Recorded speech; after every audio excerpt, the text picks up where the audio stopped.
Mark Twain? Or was it satirist Jonathan Swift who once said, "A lie can travel halfway around the world while the truth is still putting on its shoes"?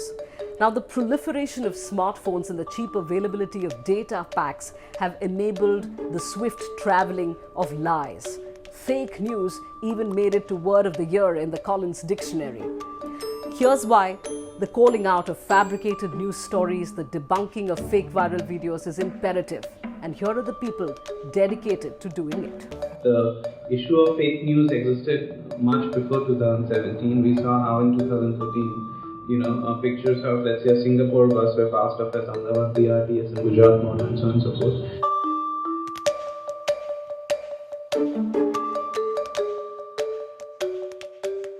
Let's say if a politician puts out something which is fishy, then we investigate that, and if it is found to be fake, we write that, because politicians have can influence a lot of masses purely because of the position they occupy.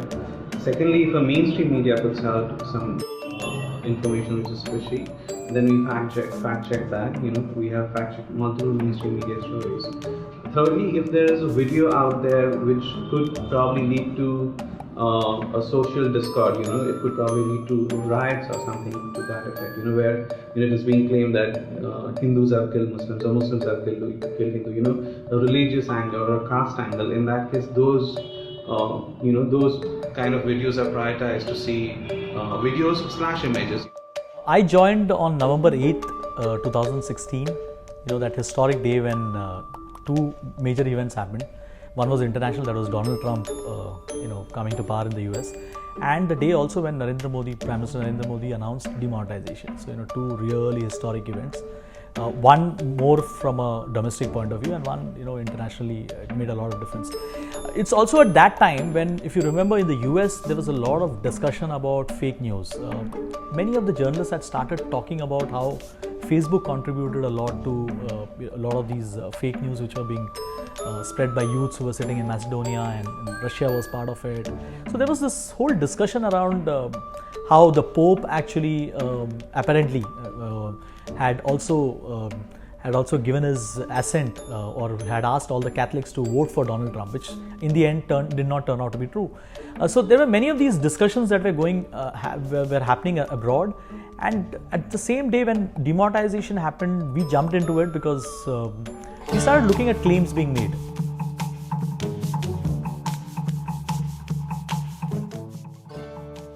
Politics is something that we really go after, because at the end of the day, I'm not saying just BJP, but all the other parties.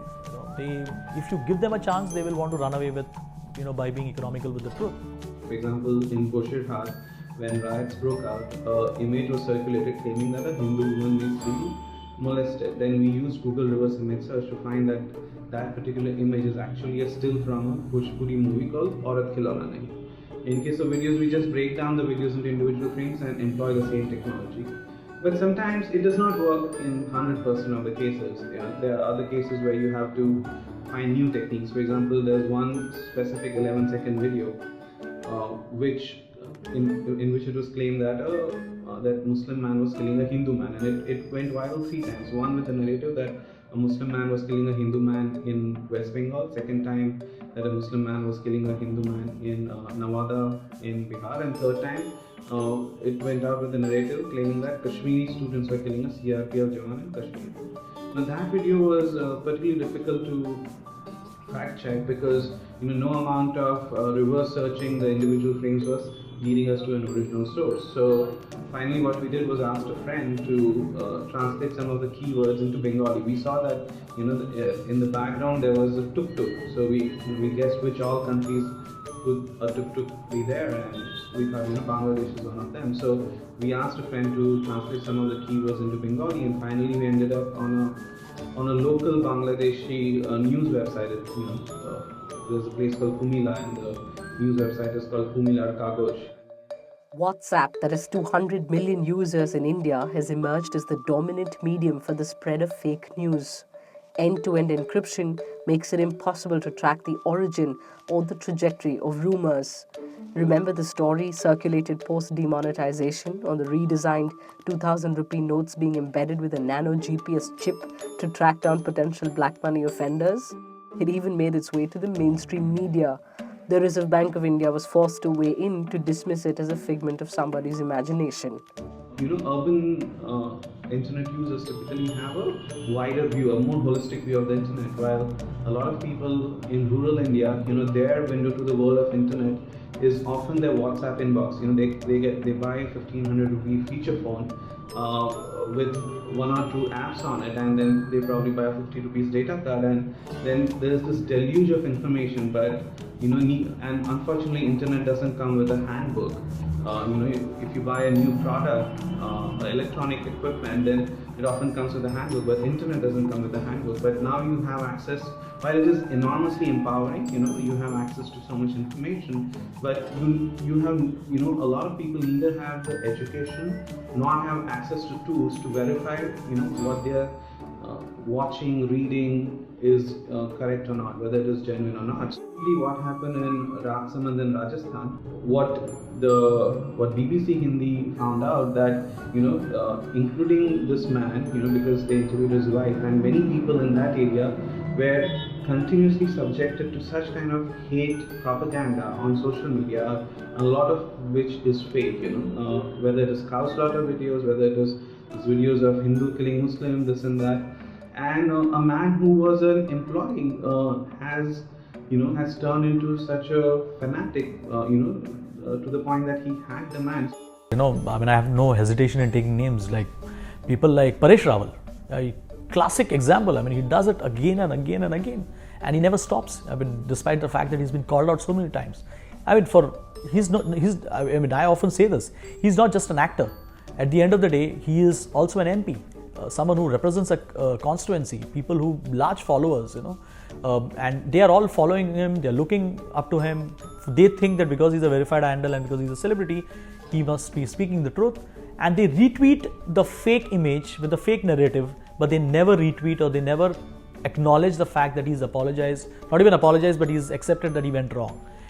So this is the spread of, or this is the impact that fake news creates. Also, political parties of all hues have used bots for disinformation or to support certain narratives on social media. The day after RBI declared that 99% of the demonetized notes had come back to the bank, which essentially pointed out that demonetization wasn't a success as it was claimed to be. And the very next day, multiple ministers, BJP ministers and MPs, MLAs, the entire cadre started trending a hashtag, which is, I think it was demonetization a success or something to that effect. A perception was created that a lot of people are talking about demonetization success, while it could be happening from a few ID cells in different cities in this country. So that is how easily platforms like Twitter can be sort of tricked into building public perception. So I think that expose, and I don't think it is limited to one party. We don't have any political affiliation, but the fact is that the more damaging kind of fake news, which claims that the Hindu-Muslim kind of fake news, is coming more often from the right wing. Even members of parliament like Mr. Paresh Rawal have often been found to put out fake news. The reason why probably you'll see more BJP stories is because BJP is in power. Whoever is in power, they have they probably feel that it is more important for them to tell the people the kind of work they do. And when they tell people the kind of work they do, they often actually play fast and loose with facts.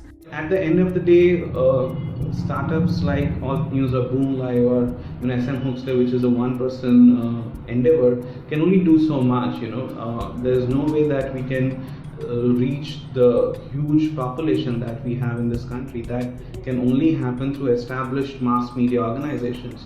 So unless and until they step in and start doing their bit,